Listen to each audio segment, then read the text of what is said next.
మండల వ్యాప్తంగా శ్రీరామనవమి వేడుకలు భక్తులు ఎంతో వైభవపేతంగా నిర్వహించారు. శ్రీరామనవమి వేడుకలను పురస్కరించుకొని మానకొండూరు మండలంలోని రామాలయంలో వేద మంత్రోచ్చరణల మధ్య కన్నుల పండగ శ్రీరాములూరి కళ్యాణం జరిపారు. అన్నారం గ్రామంలోని శ్రీ వరగట్టు ఆంజనేయ స్వామి ఆలయ ఆవరణలో కన్నుల పండుగ సీతారాముల కళ్యాణోత్సవం జరిగింది. అనంతరం నిర్వహించిన అన్నదాన కార్యక్రమంలో భక్తులు పెద్ద ఎత్తున పాల్గొని తీర్థ ప్రసాదాలను స్వీకరించారు.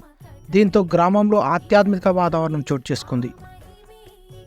ఈ వేడుకల్లో ఆలయ ధర్మకర్త పోతార్ల ఆంజనేయులు, ప్రధాన కార్యదర్శి ఆరెల్లి సంపత్ గౌడ్, ఉపాధ్యక్షులు గొల్లపల్లి సుధాకర్, కోశాధికారి బియోనపల్లి కృష్ణారి, మాజీ సర్పంచ్ బొట్ల కిషన్, నాయకులు రాచర్ల రామస్వామి, ఆంజనేయులు, రుద్రోజు ఉమాచారి, భక్తులు తదితరులు పాల్గొన్నారు.